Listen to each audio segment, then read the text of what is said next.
சென்னையின் number 1 mutton biryani ருசிக்க பாண்டி பஜார் பசும்பொன் ரெஸ்டாரண்ட்டுக்கு வாங்க. இனி பாண்டி பஜாரோட புதிய அடையாளம் பசும்பொன் தான். மதுரை உணவை சென்னையிலேயே ரசிக்கலாம். Hola! Your dream vacation to Hong Kong starts from rupees 74,999 only with GT Holidays, South India's #1 travel brand. பொதுவாக ஒரு அரசியல் கட்சி வந்து தன்னுடைய காலம் அந்த 5 வருட காலம் முடியும் போது பட்ஜெட்டில் வாரி வழங்கும். உள்ளே வந்த உடனே எல்லா விலைவாசியும் ஏற்போம். பிஜேபி ரெண்டுத்தையும் பண்ணல. ஏன்னா இந்த அரசுக்கு தெரியும், நான் திரும்பி தொடர்ந்து பரப்புகிறேன். நான் வந்து அடுத்த 26 ஆண்டுகளுக்காக அமிர்த் காலுக்காக இந்தியாவுடைய 100வது வருட நிலையில் அது எப்படி இருக்கணும் அப்படிங்கிற அந்த நோக்கத்தோடு நான் செயல்படுறேன். பிஜேபி இந்த பட்ஜெட்டில் நீங்கள் பார்த்தீங்கன்னா பழங்குடியினர் இருக்கக்கூடிய 68 லட்சம் சின்ன கிராமம், குக்கிராமம்னு சொல்லுவாங்க, அதை தத்தெடுப்பு டயர் 2 டயர் 3 டிஸ்ட்ரிக்ஸில் கான்சென்ட்ரேட் பண்ணுது. நாம் வந்து இதில் பார்க்க வேண்டியது அடுத்த 5 வருடத்தில் ஜிஎஸ்டி கலெக்ஷன் வந்து இன்னைக்கு இருக்கிற நிலைமையை விட 2 மடங்கு அதிகமாக வரும். மன்மோகன் சிங் ஐயா காலத்தில் வாங்கினதை விட கிட்டத்தட்ட 8 மடங்கு அதிகமாக வரும். 15,000 கோடி வந்து ஃபினான்ஷியல் அசிஸ்டன்ட்டுக்காக ஆந்திரா கவர்மெண்ட்டுக்கு வந்து ஒதுக்கிக்கிறாங்க. பீகாருக்கு வந்து 26,000 கோடி வந்து பல்வேறு நலத்திட்டங்களுக்காக வந்து அறிவிச்சிருக்கிறாங்க. 2 ஸ்டேட்ல இருக்கக்கூடிய 2 கவர்மெண்ட்டுக்கு ஒதுக்கி இருக்கிற முக்கியமான காரணம் இவங்க 2 பேருடைய ஆதரவுல தான் இந்த ஆட்சி இருக்கு அப்படிங்கிறதுக்கு தான் வெளிப்படையாக விமர்சனமா. எல்லா மாநிலங்களுக்கும் என்ன செய்யணுமோ அதை தான் செஞ்சுருக்காங்க. ஆந்திராவுக்கு செய்ய வேண்டிய அவசியம் சந்திரபாபு நாயுடுனால வரல. இந்த 15,000 கோடியை கொடுக்காம விட்டுருந்தா ஆந்திரா மிக மோசமான, ஏன்னா 5 வருடம் அங்கே நடந்தது வந்து ஒரு முட்டாள்தனமான ஆட்சி. திமுக இங்கே பண்ணுது இல்லையா, 10,000 நீ வச்சுக்கோ, நீ ஒரு 1000 வச்சுக்கோ. ராகுல் காந்தி சொன்னார் இல்லையா, உனக்கு 8,500 ரூபா வரும். அந்த மாதிரியான ஒரு ஆட்சியை செஞ்சுட்டு இருந்தார் ஜெகன்மோகன் ரெட்டி. மாநிலங்களுக்கு வளர்ச்சி இல்லை உள்ளிட்ட விஷயங்கள்லாம் இருக்குன்னா இந்த மாதிரி காரணங்கள் எல்லா மாநிலத்துக்கும் இருக்குதுன்னு எல்லா மாநிலத்துக்குமே இருக்கும். தமிழ்நாட்டுக்கு இருக்கும், கேரளாக்கு இருக்கும், மணிப்பூருக்கு இருக்கும், எல்லா மாநிலத்துக்கும் இருக்குதுன்னு செய்யும். இந்த மாதிரி ஒரு மாநிலமும் டிமாண்ட் வச்சாங்க அப்படின்னா மத்திய அரசு ஏற்கக்கூடிய நிலையில ஃபர்ஸ்ட் இருக்கா இல்ல. ஆதன் தமிழ் நேயர்களுக்கு அன்பு வணக்கம். இன்றைய சிறப்பு நேர்காணலில் நம்முடன் இணைந்திருக்கிறார் அரசியல் விமர்சகர் ரவி அவர்கள். வணக்கம். இந்தியாவுடைய பட்ஜெட் தாக்கல் ஆகிருக்கிறது. மத்திய பட்ஜெட் வந்து இன்னைக்கு தாக்கல் பண்ணியிருக்கிறாங்க நிர்மலா சீதாராமன். இதில் வந்து நிறைய ஹைலைட்டிங்கான பாயிண்ட்ஸ் இருக்குது. முதற்கட்டமாக இதில் இப்போது தாக்கல் பண்ணியிருக்க பட்ஜெட்டில் ஹைலைட்டாக நீங்கள் பார்க்கக்கூடிய விஷயங்கள் என்னென்ன? பொதுவாகவே வந்து சோசர் சொல்லுவார், இந்த பட்ஜெட்டுங்கிறது ஒரு கணக்கு புள்ள வந்து இவ்வளோ வரவு வரும்னு எதிர்பார்த்தேன், இவ்வளோ தான் வந்தது, இவ்வளோ செலவு ஆகும்னு எதிர்பார்த்தேன், இவ்வளோ தான் செலவாச்சு, அதனால் நிகர பற்றாக்குறை இவ்வளோ வந்துச்சு, அல்லது நிகர லாபம் இவ்வளோ வந்துச்சுன்னு சொல்லுவான். இதை ஏன் போய் பெரிய கொண்டாட்ட மாதிரி அது ஒரு பெரிய நாட்டின் இதையே மாத்திரா மாதிரி நீங்கள் நினைக்கிறீங்க, அந்த மாதிரி எதுவும் இல்லை அப்படின்னு சொல்லுவார். பொதுவாக ஒரு அரசியல் கட்சி வந்து தன்னுடைய காலம் அந்த 5 வருட காலம் முடியும் போது பட்ஜெட்டில் வாரி வழங்கும். உள்ளே வந்த உடனே எல்லா விலைவாசியும் ஏற்றும். பிஜேபி ரெண்டுத்தையும் பண்ணல. போன முறை அது கிளம்பி போகும் பொழுது, அதாவது ஏப்ரலுக்கு முன்னாடி ஒரு இன்டர்வியூ பட்ஜெட் கொடுக்கும்போது எந்த சலுகையும் வாரி வழங்கலை. இப்போ வந்திருக்கிற இந்த பட்ஜெட்லேயும் எல்லாத்தையும் திரும்ப அந்த வரி ஏற்றுறேன் இந்த வரி ஏற்றுறேன்னு எதுவும் சொல்லலை. ஏன்னா இந்த அரசுக்கு தெரியும், நான் திரும்பி தொடர்ந்து பரப்புகிறேன். நான் வந்து அடுத்த 26 ஆண்டுகளுக்காக அமிர்த் காலுக்காக இந்தியாவுடைய 100வது வருட நிலையில் அது எப்படி இருக்கணும் அப்படிங்கிற அந்த நோக்கத்தோடு நான் செயல்படுறேன்.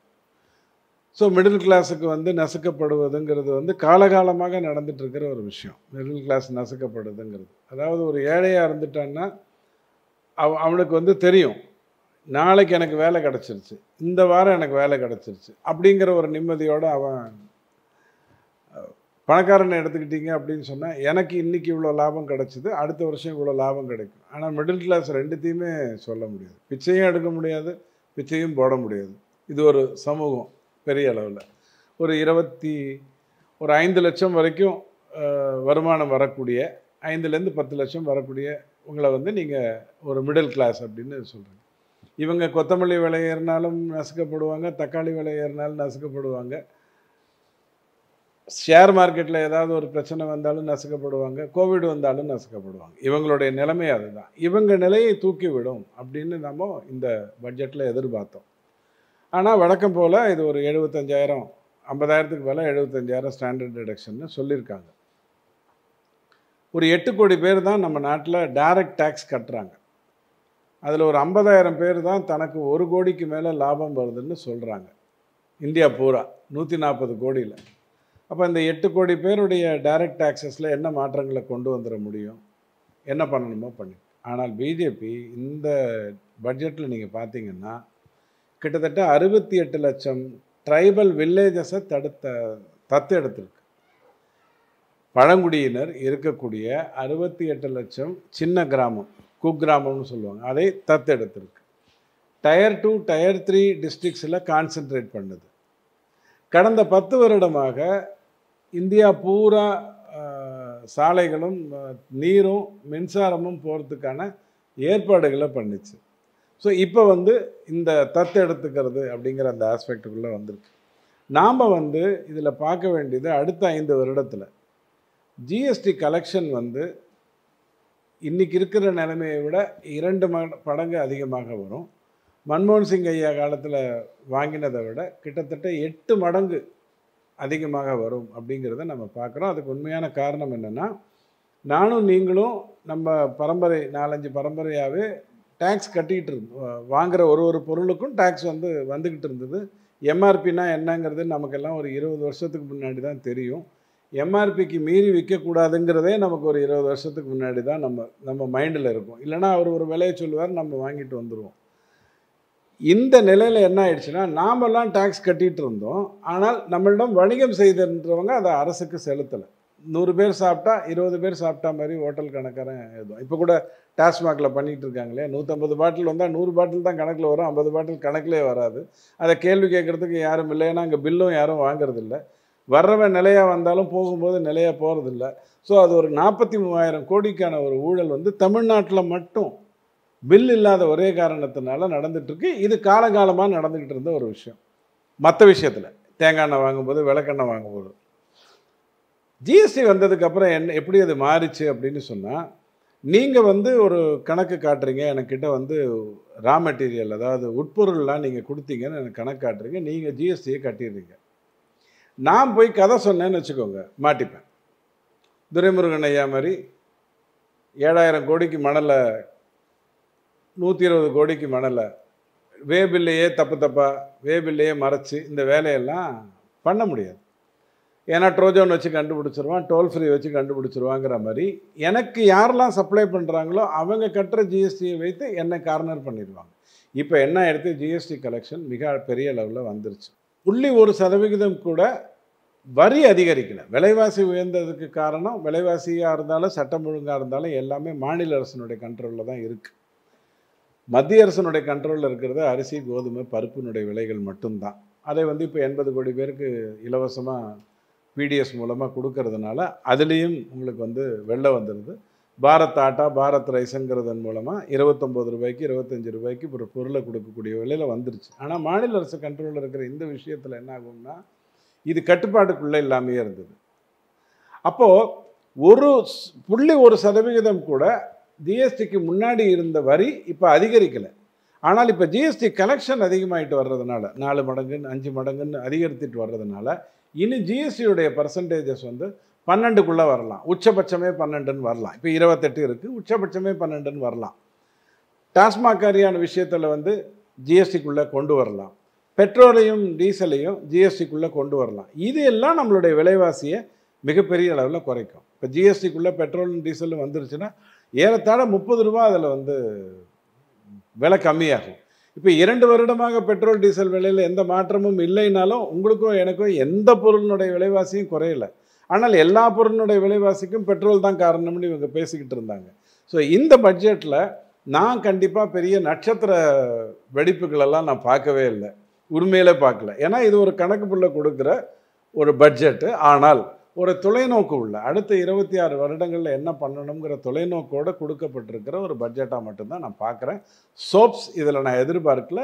அதே மாதிரியே தான் அவங்க பட்ஜெட்டும் வந்திருக்கு. இல்லை, நீங்கள் கணக்குல கொடுத்த பட்ஜெட்னு சொன்னீங்க இல்லையா, இதில் ஒரு தொலைநோக்கோட பண்ணியிருக்காங்க அப்படிங்க. ஆனால் அந்த தொலைநோக்கில் எதிர்கட்சிகள் வைக்கிற விமர்சனம் என்னென்னா, அந்த தொலைநோக்கில் மைனாரிட்டி கவர்மெண்ட்டை தக்க வைக்கணும் அப்படிங்கிறது இருக்கு அப்படின்னு சொல்றாங்க. யாரு மைனாரிட்டி கவர்மெண்ட்? அதுக்கு 2 காரணம் சொல்றாங்க. அவங்க என்ன சொல்றாங்க, இதுக்கான காரணம் என்ன அப்படின்னா, இந்த பட்ஜெட்ல நிர்மலா சீதாராமன் அறிவிச்சிருக்க இந்த பட்ஜெட்ல 15,000 கோடி வந்து ஃபினான்ஷியல் அசிஸ்டன்ஸுக்காக ஆந்திரா கவர்மெண்ட்டுக்கு வந்து ஒதுக்கியிருக்கிறாங்க. அப்புறம் வந்து பீகாருக்கு வந்து 26,000 கோடி வந்து பல்வேறு நலத்திட்டங்களுக்காக வந்து அறிவித்திருக்கிறாங்க. இந்த 2 ஸ்டேட்ல இருக்கக்கூடிய 2 கவர்மெண்ட்டுக்கு ஒதுக்கி இருக்கிற முக்கியமான காரணம் இவங்க 2 பேருடைய ஆதரவுல தான் இந்த ஆட்சி இருக்கு அப்படிங்கிறதுக்கு தான் வெளிப்படையா விமர்சனமா வந்து. எல்லா மாநிலங்களுக்கும் என்ன செய்யணுமோ அதை தான் செஞ்சுருக்காங்க. ஆந்திராவுக்கு செய்ய வேண்டிய அவசியம் சந்திரபாபு நாயுடுனால வரல. நாயுடு இதுக்கு முன்னாடி இருந்தவர் என்ன பண்ணிட்டு இருந்தார், ஜெகன்மோகன் ரெட்டி என்ன பண்ணிட்டு இருந்தாருன்னா, மக்களுக்கு வருஷத்துக்கு 15,000 ரூபா 10,000 ரூபான்னு ஏதோ ஒரு காரணத்துக்காக, நீங்கள் ஆட்டோ ஓட்டுறீங்களா உங்களுக்கு 10,000 ரூபா கடன், உங்கள் பொண்ணை நீங்கள் படிக்க வைக்கிறீங்களா உங்களுக்கு 15,000 ரூபா இலவசம், இப்படியெல்லாம் கொடுத்துட்டு இருந்தார். அந்த டைமில் மத்திய அரசுக்கிட்டேருந்து எந்த உதவியும் வரல. முடிஞ்சால் உன்னோட டேக்ஸை நீ அதிகப்படுத்தி உன் எஸ்டிஎஸ்சியில் 50% வரும், நான் ஒரு 41% கொடுக்குறேன், அந்த 71%ல் நீ ஆட்சியை செஞ்சுக்கன்ட்டு விட்டுட்டாங்க. ஏன்னா அவர் எந்த நலத்திட்டத்துக்குள்ளேயும் போகலை. முகமது பின் துக்ளக்குக்கு பிறகு அவர் தான் கோர்ட்டுக்கு வந்து விஜயவாடாவில் கேபிட்டல் இருக்கும், சட்டசபை வந்து அமராவதியில் இருக்கும், மற்றது வந்து இன்னொரு இடத்துல இருக்கும். ஏன்னா நாடு பூரா தலைநகரம் இருக்கணும்னு பயங்கரமாக யோசித்து முகமது பின் துக்ளக்கு அப்புறம் அவர் தான் அந்த ஆட்சியை செஞ்சுட்டு இருந்தார். ஸோ இதெல்லாம் பண்ணும்போது வாயை மூடிட்டு உட்காந்துருந்து. இப்போ நாயுடு திருப்பி வந்தது. நாயுடுங்கிறவர் வந்து பிஜேபியோடைய அலையன்ஸாக பார்க்காதீங்க. அவர் வந்து ஒரு முதல்வர்னா அவர் ஒரு சிஇஓ அப்படின்னு கூப்பிடக்கூடிய அந்த தன்மையை, பெய்டு சர்வெண்ட்டுன்னு தான் சொல்லணும், ஆனால் ஒரு சிஇஓ அப்படிங்கிற அடிப்படையில் ஆந்திர பிரதேச முன்னேற்றியவர். இன்றைக்கி தெலுங்கானாவை விட்டுட்டு நீங்கள் வெறும் ஆந்திர பிரதேஷ்க்கு மட்டும் அவரை முதலமைச்சராக்கக்கூடிய சூழ்நிலை அவருக்கே ஏற்படுத்திக்கிட்டார். அப்போ அவருக்கு வந்து 60,000 கோடி, இந்த 15,000 கோடியோட மாநிலத்துக்கு கொடுக்கறதோட நிறுத்திப்பாங்கன்னு நினைக்காதீங்க. 60,000 கோடி குறிப்பிட்ட ஒரு 5 இண்டஸ்ட்ரி அங்கே வருவதற்காக, ஆந்திராவில் வருவதற்காக இந்த ஏற்பாடு பண்ணுறாங்க. இன்னொன்று நீங்கள் என்ன புரிஞ்சுக்கணும்னா, ஆந்திர பிரதேஷ் ஒருங்கிணைந்த ஆந்திர பிரதேஷாக இருந்தபோது வளர்ச்சிகள் எல்லாம் இன்றைக்கி தெலுங்கானாவாக இருக்கிற ஹைதராபாடை நோக்கியே இருந்தது. 34 மாவட்டத்தில் இப்போ நம்ம ஊரில் திருநெல்வேலி எப்படி இருக்கோ அந்த நிலைமையை அங்கே வந்து கிட்டத்தட்ட 60% மாவட்டங்களுக்கு இருந்தது ஆந்திர பிரதேஷோட முழு ஆந்திர பிரதேஷில். விஜயவாடாங்கிறது ஒரு பக்கம் இருக்கும், அனந்தபூர் ஒரு ஏழ்மை நிலையில் இருக்கும், நெல்லூர் எதுக்காக இருக்குன்னு என்ன திசையில் நோக்கி போகுதுன்னு தெரியாது, குண்டூர் வேறு பாதையில் போகும், சித்தூர் வெறும் சாலைகளை மட்டும் போட்டுட்ருக்கோன்னு ஆந்திர பிரதேஷ் நிர்வாகம்ங்கிறது வந்து ஹைதராபாத் சென்ட்ரிக்காக இருந்தது. பிரிந்த பிறகு தெலுங்கானா வேறு ஆந்திரா வேறுன்னு போது இப்போ தான் நீங்கள் ஆந்திராவுக்கு உண்மையிலேயே நல்லது செய்ய தொடங்குறீங்க. அதன் போக்காகத்தான் இது வந்திருக்கே ஒழிய இவர் ஏதோ மிரட்டிடுவார், இவர் மிரட்டினா உடனே ஆட்சி கவுந்துரும், உடனே ராகுல் காந்தி பிரதமராக வந்துடுவாருங்கிற எந்த கனவும் 2044 வரைக்கும் நடக்க போகிறதில்ல. இல்லை, இது என்னன்னா இந்த மாதிரி மாநிலங்களுக்கு வளர்ச்சி இல்லை உள்ளிட்ட விஷயங்கள்லாம் இருக்குன்னா இந்த மாதிரி காரணங்கள் எல்லா மாநிலத்துக்கும் இருக்குதுன்னு செய்யுது. எல்லா மாநிலத்துக்குமே இருக்கும், தமிழ்நாட்டுக்கு இருக்கும், கேரளாக்கு இருக்கும், மணிப்பூருக்கு இருக்கும், எல்லா மாநிலத்துக்கும் இருக்குதுன்னு செய்யுது. இந்த மாதிரி ஒரு மாநிலமும் டிமாண்ட் வச்சாங்க அப்படின்னா மத்திய அரசு ஏற்கக்கூடிய நிலையில ஃபர்ஸ்ட் இப்போ இருக்கா? இல்லை. ஏன்னா இப்போ தமிழ்நாடு எடுத்துக்கோங்க, தமிழ்நாட்டில் நீங்கள் சென்னை எடுத்துக்கோங்க, அங்கே தானே மெட்ரோ இருக்குது, மற்ற இடத்துக்குலாம் இன்னும் மெட்ரோ வரலையே. சென்னையில் வந்து நீங்கள் ஒரு இடத்துலேருந்து இன்னொரு இடத்துக்கு வெறும் மின்சார ட்ரெயின் மூலமாகவே போயிடலாம், மெட்ரோ மூலமாகவும் போகலாம். அந்த நிலைக்கு தமிழ்நாடு வந்தாச்சு. இப்போது மீனம்பாக்கத்துலேருந்து விட்டதுக்கு பிறகு ஆல்மோஸ்ட் எல்லா ஏரியாவையும் நீங்கள் ட்ரெயின்லேயே போகலாம், பஸ் இல்லாமையே. ஆனால் பெங்களூரில் இன்னும் 30% தான் மெட்ரோ இருக்குது, ஹைதராபாத்தில் 30% தான் மெட்ரோ இருக்குது. ஹைதராபாத்தில் சிட்டியில் நகரத்தில் நான் சொல்கிறேன், கிராமத்துக்குள்ளே நான் போகவே இல்லை. ஸோ இந்தியாவுடைய தலைநகரங்களில் மெட்ரோவை கொண்டு வந்துட்டு தான் நான் தமிழ்நாட்டுக்கு 2வது திட்டமோ 3வது திட்டமோ 4வது திட்டமோ கொண்டு வரணும். தலைநகரங்களை முதல்ல சரிப்படுத்தணும். யாராக இருந்தாலும், முதலீட்டாளர்களாக இருந்தாலும், விருந்தினர்களாக இருந்தாலும், டூரிஸ்டாக இருந்தாலும் ஒரு தலைநகருக்கு வந்துட்டு தான் அதுக்கப்புறம் அவங்க போவாங்க. அதை தான் நாம் செய்கிறோம். இவங்க என்ன பண்ணுறாங்க, எனக்கு கோயம்புத்தூருக்கும் கொடுங்க, குஜிலிபாளையத்துக்கும் கொடுக்குறேன். இவங்க எதுக்கு கேட்குறாங்க, ஆல்ஸ்டாம்லேருந்து 2 பேர் சொல்லாத கம்பெனி 100 கோடி ரூபாய்க்கு திமுக கொடுத்தா மாதிரி ஒரு முறையும் கொடுக்கணுங்கிறதுக்காக இவங்க சொல்கிறாங்கன்னு எடுத்துக்கிட்டால் அது பண்ண முடியாது. ஸோ இந்தியா அப்படிங்கிறதில் எடுத்துக்கிட்டிங்கன்னா சென்னை ஆல்ரெடி நல்ல பொசிஷனில் இருக்குது, பெங்களூர் ஓரளவுக்கு வந்துக்கிட்டு இருக்குது மெட்ரோவில், ஹைதராபாத் வந்துக்கிட்டு இருக்குது, மும்பை நல்லாவே இருக்குது, டெல்லி பெரிய அளவில் மெட்ரோவில் இருக்குது. இப்படித்தான் நீங்கள் வந்து ஒரு விஷயத்தையும் செயல்படுத்த முடியும். ஆனால் ஆந்திர பிரதேஷ்க்கு நடந்த மாதிரி வேறு ஏதாவது ஒரு மாநிலத்துக்கு நடந்ததை சொல்லுங்கள். ஒரு மாநிலத்தை 2ஆக பிரிக்கிறாங்க. ஒரு மாநிலம் கடந்த 76 வருடமாக ஆட்சி செய்தெல்லாம் காங்கிரஸும் டிடிபியும் பிஆர்எஸும் தான், பிஜேபி அங்கே வந்து ஆட்சிக்கு வந்து உட்காரல. அந்த இடத்தில் ஹைதராபாடை தவிர வேறு எந்த இடத்தையுமே முன்னுக்கு கொண்டு வராமல் தெலுங்கானா கூட எடுத்துக்கோங்க. தெலுங்கானாவில் நீங்கள் போனீங்கன்னா கூட நல்கொண்டாங்கிறது வந்து ஒரு முன்னேற்றமான ஒரு இடமான்னு கேட்டால் இல்லை. நல்கொண்டாவில் ஒரு இடத்துக்கு போனீங்கன்னா ஒரு ஏக்கர் வந்து உங்களுக்கு 2 லட்சம் ரூபாய்க்கு கிடைக்கும். அது ஒரு பெரிய டிஸ்ட்ரிக்ட். ஆனால் உங்களுக்கு வந்து ரொம்ப ஈஸியாக கிடைக்கும். ஏன்னா ஃபுல்லாக இம்ப்ரூவ் பண்ணலை. ஆனால் தமிழ்நாட்டில் காமராஜ் ஐயா காலத்திலிருந்து பின்னாடி அண்ணா அவர்கள் குறுகிய காலம் இருந்தால் கூட பிறகு எம்ஜிஆர் அவர்கள், ஜெயலலிதா அவர்கள் தமிழ்நாடு பூரா அந்த வளர்ச்சியை கொண்டு போனாங்க. எல்லா மாவட்டத்துக்கும் அந்த வளர்ச்சியை கொண்டு போனாங்க. ஆனால் அங்கே மற்ற இடத்துல அப்படி நடக்கலை. ஸோ அதை நீங்கள் வந்து இந்த மைனாரிட்டி அப்படிங்கிற அடிப்படையிலேருந்து பார்க்கக்கூடாது. ஏதோ மிரட்டப்படுகின்றார் அப்படிங்கிற அடிப்படையில் நீங்கள் ஏன் பார்க்கக்கூடாதுன்னா, உங்களுக்கு ஒரு சின்ன ஈக்குவேஷன் சொல்கிறேன். ஒரு 14 போச்சுன்னா 35 சுயேட்சை இருக்குது. அப்படித்தான் மிரடணும்னு சொன்னால் இப்போ இவருக்கு குற்றவாளிக்கு மிரட்டுறவனுக்கு பயப்படுறதை விட பணியறவனுக்கு கொடுத்துட்டு முடிச்சுட்டு போயிட்டே இருக்கலாம். அப்படி ஒரு விஷயத்தை இந்த பட்ஜெட்டில் எங்கேயாவது கம்பீரம் குறைஞ்சுதான் பாருங்கள். ஏதாவது ஒரு விஷயத்தில் ஏதாவது ஒரு சோப்பிங் இருக்கான்னு பாருங்கள். நாளைக்கு மகாராஷ்டிராலையும் ஹரியானாலையும் ஜார்க்கண்ட்லையும் தேர்தல் நடக்க போகுது. அதுக்காக ஏதாவது ஒதுக்கினாங்களான்னு பாருங்கள். அந்த மாதிரியெல்லாம் எதுவுமே கிடையாது. இல்லை, ஆனால் பீகாருக்கும் ஒரு 26,000 கோடி ஒதுக்கி. பீகாருங்கிறது ஆரம்பத்தில் இருந்து ரொம்ப மோசமாக, அதாவது ஒரு நிர்வாகம்ங்கிறது வந்து படுமோசமாகவே நடந்து கொண்டிருந்த ஒரு ஊர். நிதிஷ் வந்ததுக்கப்புறம் ஒரு நேர்மையான முதலமைச்சர்னு வர ஆரம்பிச்சது. ஒரு முதலமைச்சர் கொஞ்சம் நேர்மையாக இருக்கிறாரு, ஊழல்லாம் இல்லை அப்படிங்கிற ஒரு நிலைமை 98, 99க்கு பிறகு தான் பீகாரில் வந்து ஒரு அறிவுபூர்வமான ஒரு விஷயம் நடந்துக்கிட்டு இருந்தது. அங்கேயே நீங்கள் பார்க்குறீங்க, பாலம் கட்டுறாங்க, கீழே விழுது. யாரையாவது தூக்கில் போட முடியுமா? சார், ஆனால் இப்போ நீங்கள் சொல்கிற அடுக்கிற இந்த காரணங்கள் அப்படிங்கிறது 10 வருஷத்துக்கு முன்னாடியும் இருந்தது. இதே கவர்மெண்ட் தான் முன்னாடி 10 வருஷத்துமா வந்து பட்ஜெட்டும் போட்டிருக்கு இல்லையா? ஸோ அப்போல்லாம் வந்து ஒரு ஹெவி பூஸ்டிங் இந்த 2 மாநிலங்கள் இல்லை, இப்போ வருது அப்படிங்கிறது முக்கியமான கேள்வி. நீங்கள் ஒன்று புரிஞ்சுக்கோங்க, ஒவ்வொரு மாநிலமும் ஜிஎஸ்டி கலெக்ட் பண்ணி கொடுக்குது. 2017 ஜிஎஸ்டி வந்தாச்சு. நீங்கள் 2014 இந்த அரசை பேசுகிறீங்க, அப்படி வச்சுப்போம். 17 ஜிஎஸ்டி வந்தாச்சு.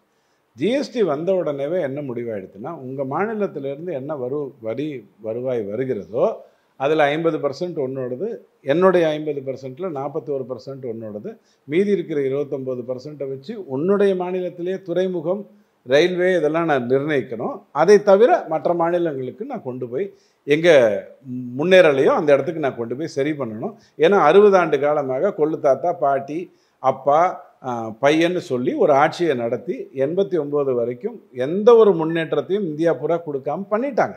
அதுதான் அதில் இருந்த மிகப்பெரிய ப்ராப்ளம். ஸோ ஃபஸ்ட்டு நான் பண்ண வேண்டியது வந்து அந்த மாநிலத்துக்கு வந்த பணத்தை வச்சு நீ என்ன பண்ணமோ பண்ணிட்டு போ. நான் செய்ய வேண்டியது துறைமுகத்துக்கு, ரயில்வேக்கு, முக்கியமான ரோடுக்கு, ஏர்வேஸுக்கு, இதுதான் என்னுடைய வேலை. அதை நான் ஒழுங்காக பண்ணுறேன் அப்படிங்கிறது தான் இந்த ஆட்சி 2017 தொடங்கினதுலேருந்து நடந்துக்கிட்டு இருக்கு. இப்போ நாம் எந்த கட்டத்துக்கு வந்துட்டோம்னா 3வது முறை ஆட்சிக்குன்னு வந்துட்டோம். கிட்டத்தட்ட ஒரு 20 இடங்களில் பிஜேபியோடைய ஆட்சி இருக்குது. ஆனால் இந்தியா பூரா இருக்கிற அத்தனை மாநிலங்களுக்கும் இதே 71% தான். டைரக்ட் டேக்ஸில் மட்டும்தான் ஒரு வேறுபாடு இருக்குது. இப்போ தமிழ்நாட்டிலேருந்து ₹1 கொடுத்தா 29 பைசா திரும்பி கிடைக்குது. உத்தரப்பிரதேசுக்கு வந்து 235 ரூபா கிடைக்குது. மணிப்பூருக்கு வந்து 1434 ரூபா கிடைக்குது ₹1. இது டைரக்ட் டேக்ஸ், இன்கம் டேக்ஸ் கட்டுறீங்க இல்லையா? அந்த இன்கம் டேக்ஸில் தான் இந்த கதை. இந்தியா பூரா ஒரே மாதிரியான வரி பங்கீடு தான், அதில் எந்த மாற்று கருத்தும் கிடையாது. ஃபினான்ஸ் கமிஷன் சொல்லியிருக்கிறது தான். இந்த ஸ்பெஷல் ஸ்டேட்டஸ் கொடுக்கறதுன்னு இருக்குது பாருங்கள், அது எதன் மூலமாக வரும்னா, இப்போ உதாரணத்துக்கு 6 லட்சம் கோடி இங்கே முதலீடு வருதுன்னு தமிழ்நாட்டில் சொன்னாங்க. முதல் முறையாக தூத்துக்குடியில் ஒரு ஃபேக்ட்ரி இந்த திமுக அரசு கொண்டு வந்திருக்கு. வின்ஃபாஸ்ட்னு சொல்லி ஒரு நிறுவனத்தோட 16,000 கோடிக்கு அவங்க வந்து எலக்ட்ரிக் மோட்டார் ஃபெசிலிட்டியை கொண்டு வர போகிறாங்க. இந்த தூத்துக்குடியை கண்டுக்கவே இல்லை. ஏன் தூத்துக்குடியை கண்டுக்கலைன்னா, தூத்துக்குடியில் ஒரு போர்ட் இருக்குது, அதன் மூலமாக அந்த ஊரில் ஒரு வியாபாரம் இருக்குது, ஒரு குறிப்பிட்ட மதம் அங்கே வியாபிச்சுட்டு வந்துக்கிட்டே இருக்குது. ஸோ அந்த இடத்த டிஸ்டர்ப் பண்ணாத, அவங்க பார்த்துப்பாங்க அப்படின்ட்டு விட்டுருச்சு. இப்போ தான் தமிழ்நாடு பூராக இந்த தூத்துக்குடிக்கு, இன்னும் கொஞ்ச நாளில் திருநெல்வேலிக்கு, இதுக்கெல்லாம் தமிழ்நாடு அரசே கான்சென்ட்ரேட் பண்ணும். தமிழ்நாட்டில் மட்டும் இருக்கக்கூடிய 34 மாவட்டங்களில் 6 மாவட்டங்கள் தான் வளம் சேர்க்கின்ற மாவட்டம். மீதி 28 மாவட்டங்கள் இந்த வர்த்தகத்தை செய்விக்கிறது. நீங்கள் விற்கிறீங்கன்னா நான் வாங்குறேன் அப்படிங்கிற நிலையில் இருக்கக்கூடியது. அதே தான் இந்தியாவிலையும். இந்தியா பூரா இருக்கக்கூடிய அத்தனை மாநிலங்களுக்கும் ஜிஎஸ்டி வருவாய் தான் முக்கியம். அது ஃபினான்ஸ் கமிஷன் இப்படி கொடுக்கணும்னு சொல்லியிருக்கிறது தான் முக்கியம். வரி வருவாயில் தான் நிர்மலா சீதாராமன் உங்களுக்கு பலமுறை சொன்னாங்க, உங்கள் ஊரில் ஜிஎஸ்டி பேர் வச்சுருக்காரு, உங்கள் ஊரில் ஹெட் ஆஃபீஸ் வச்சுருக்காருங்கிறதுக்காக உங்கள் ஊரில் உட்காந்து தான் அவர் வியாபாரம் பண்ணாருன்னு நினைக்காதீங்க. அவர் வியாபாரத்தை இந்தியா பூரா பண்ணுறாரு. ஒரு கார் கம்பெனி, இப்போ டிவிஎஸ் சுந்தரம் கிளைட்டன் எடுத்துக்கிட்டிங்கன்னா தமிழ்நாட்டில் இருக்குங்கிற ஒரே காரணத்துக்காக அந்த வருவாய் பூரா தமிழ்நாட்டுக்கு கொடுக்கணும்னு நினைக்காதீங்க. ஏன்னா அவருடைய விற்பனை இந்தியா பூரா நடக்குது. அப்போ நான் அதை பகிர்ந்து பிரித்து தான் கொடுக்க முடியும் அப்படிங்கிற அடிப்படையில் தான் அது நடந்திருக்கு. ஸோ இந்த ஸ்பெஷல் ஸ்டேட்டஸுங்கிற 40 லட்சம் கோடி பட்ஜெட்டில் 15,000 கோடியை ஆந்திர பிரதேஷுங்கிற ஒரு மாநிலத்தை நாசப்படுத்திய காங்கிரஸ், அதற்கு பிறகு வந்த டிடிபியில் சந்திரபாபு நாயுடு வந்ததுக்கப்புறம் ஒரு நல்ல முயற்சிகளை எடுத்தார்.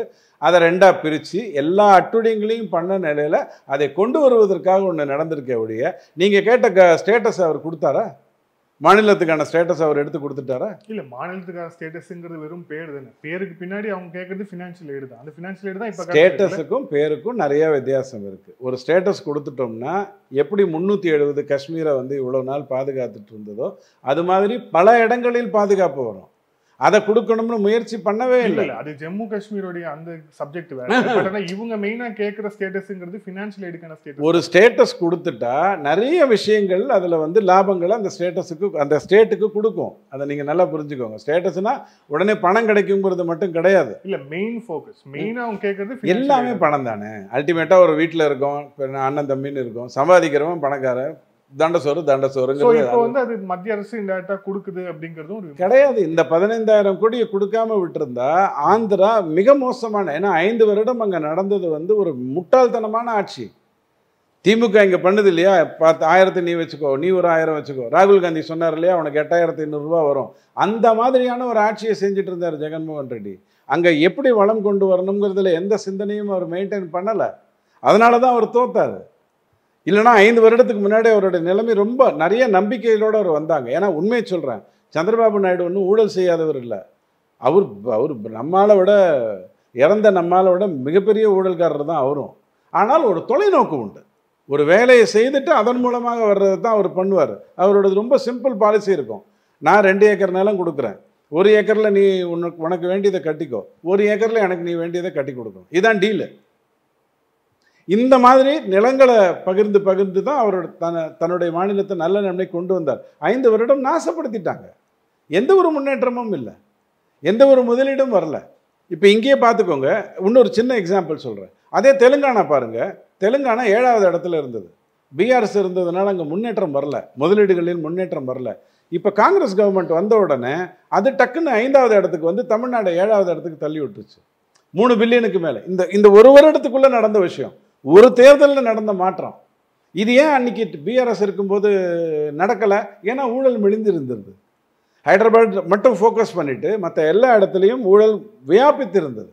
ஸோ ஒரு மாநிலத்தில் ஒரு தவறு நடந்ததுன்னா அதை நம்ம காப்பாற்றலைன்னா தப்பாயிடும். அந்த காப்பாற்றுற வேலை தான் அதில் நடந்திருக்க ஒழிய ஃபினான்ஷியல் ஸ்டேட்டஸ் ஒன்றும் கொடுக்கல. அவர் கேட்ட 60,000 கோடிக்கான மற்ற விஷயங்கள் எதுவும் பண்ணலை. பட் நல்ல இண்டஸ்ட்ரீஸ் கொண்டு வர்றதுக்கான ஏற்பாடு அங்கே பண்ணியிருக்காரு. ஏன்னா தெரிஞ்சோ தெரியாமலோ ஆந்திராவில் நடந்த ஒரு நல்ல விஷயம் என்னென்னா, அதில் படித்தவர்களில் கிட்டத்தட்ட 10ல் 7 பேர் வந்து வெளிநாட்டில் போய் படித்து அதன் மூலமாக நிறைய நட்புகளை ஏற்படுத்திக்கிட்டு அதன் மூலமாக தொழில் கொண்டு வர்றதுங்கிறத கடந்த 30 வருஷமாக பண்ணிகிட்டு இருந்தாங்க. அது அங்கே நடந்தது. இங்கே அப்படி இல்லை, இங்கே அந்த மாதிரி நடக்கலை. மற்ற மாநிலத்துக்கு அந்த ஸ்டேட்டஸ் கிடையாது. கர்நாடகா வளர்ந்ததுக்கான காரணம் அதனுடைய சீதோஷ்ண நிலை. இதெல்லாம் வந்து அதுக்குன்னு இருந்த ஒரு ஐடென்டிட்டி.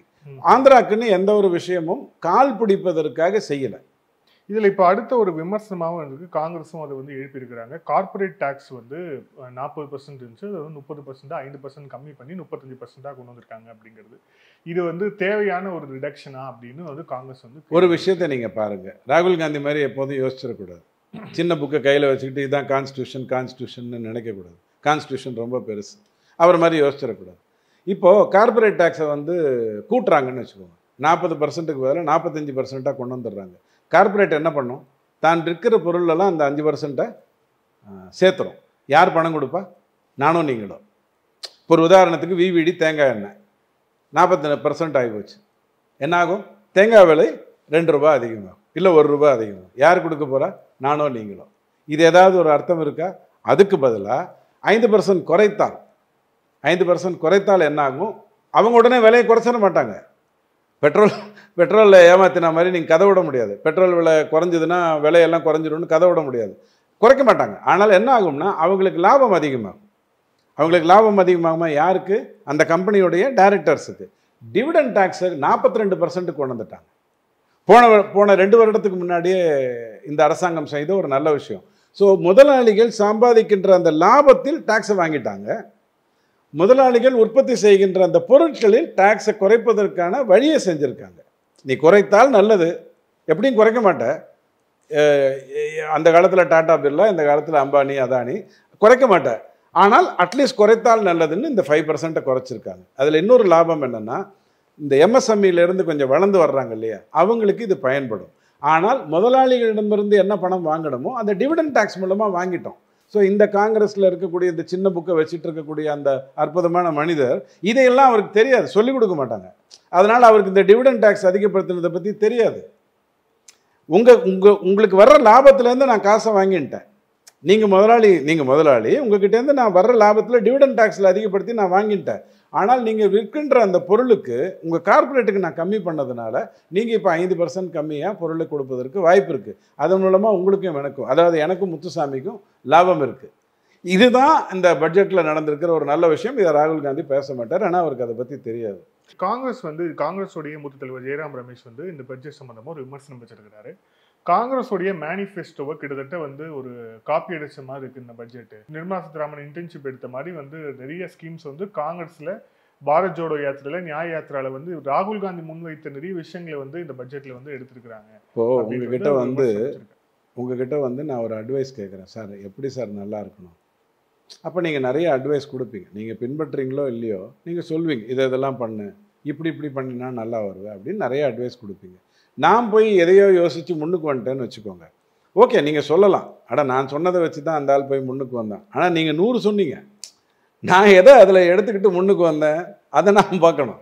இப்போது இன்டர்ன்ஷிப்புங்கிறது அக்னிவீரில் என்ன பண்ணாங்க? மிலிட்ரிங்கிறது 33%க்கு ப்ளஸில் இருக்குது. இளைஞர்களை உள்ளே கொண்டு வரணும், அவங்களுக்கு அந்த மிலிட்ரிங்கிற அந்த விஷயத்தை கொண்டு வந்து காட்டணும். ஒரு 4 வருடங்கள் கொண்டு வந்து காட்டணும். அதுக்கப்புறம் அவன் ஏதோ ஒரு கம்பெனியில் போய் வேலை செஞ்சிருவான். இராணுவம் பிடிச்சா இராணுவத்துக்கு போவான், இல்லைனா கம்பெனி பிடிச்சா கம்பெனிக்கு போயிடுவான். நாட்டுப்பற்று அதிகரிக்கும். இதைத்தானே அக்னிவீரில் பண்ணாங்க. இன்டர்ன்ஷிப்பில் இப்போ என்ன பண்ணியிருப்பாங்க? நிறைய இளைஞர்களை கம்பெனியில் எக்ஸ்போஸ் பண்ணி, கம்பெனிக்கு கொண்டு போய் எக்ஸ்போஸ் பண்ணால் அவனுடைய திறனை காட்டிட்டா அந்த கம்பெனி அவனை எடுத்துக்கும்.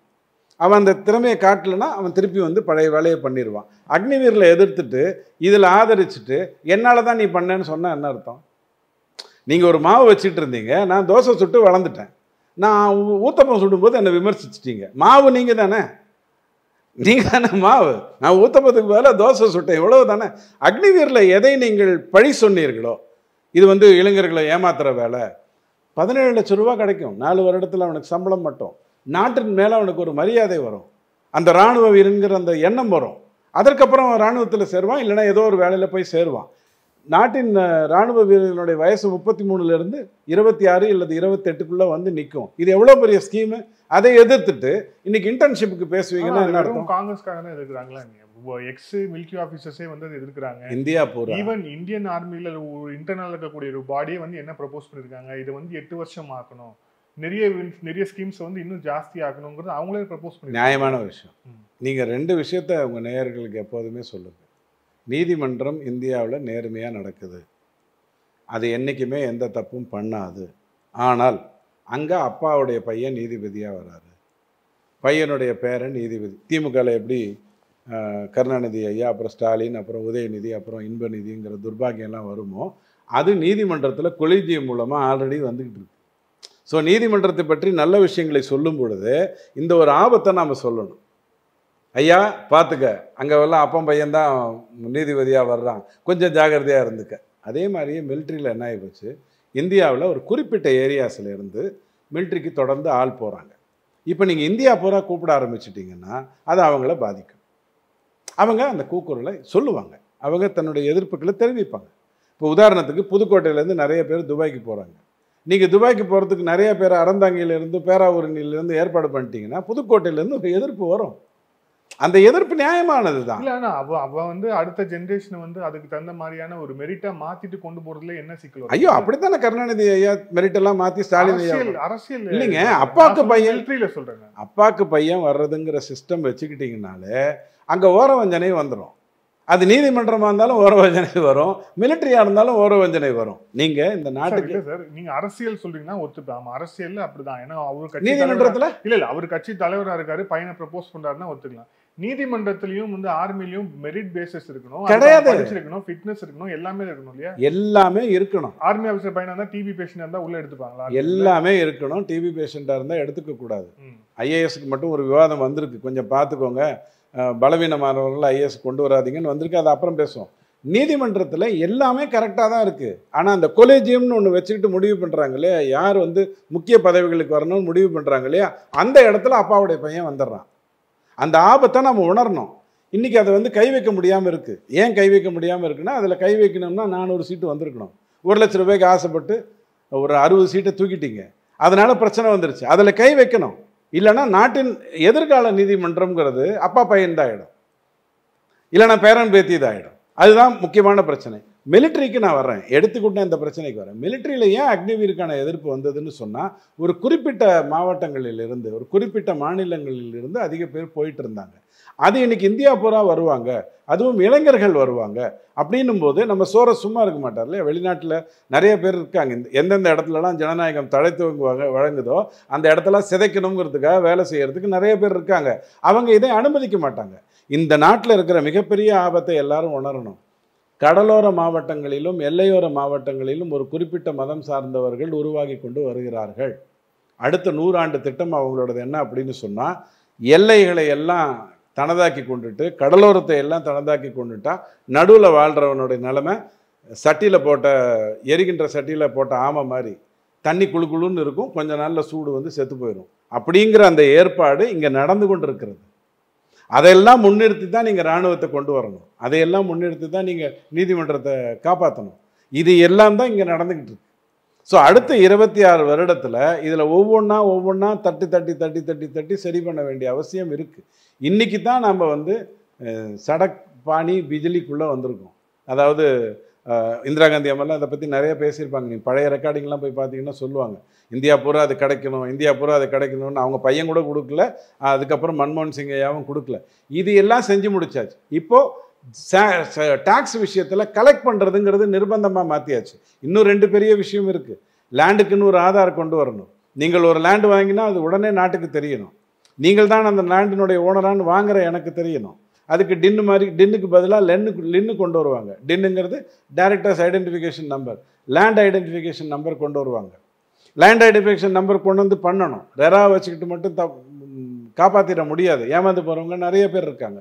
ஸோ இந்த லேண்டுக்குள்ளே ஆதாரை கொண்டு வரணும், தங்கத்திற்குள்ள கட்டுப்பாடு கொண்டு வரணும். எழுதி வச்சுக்கோங்க, இன்னைக்கு தங்கம்ங்கிறது முறையாக விற்கப்படுகிறதுனா 30% தான் முறையாக விற்கப்படுகிறது, வாங்கப்படுகிறது. நன்றி சார்.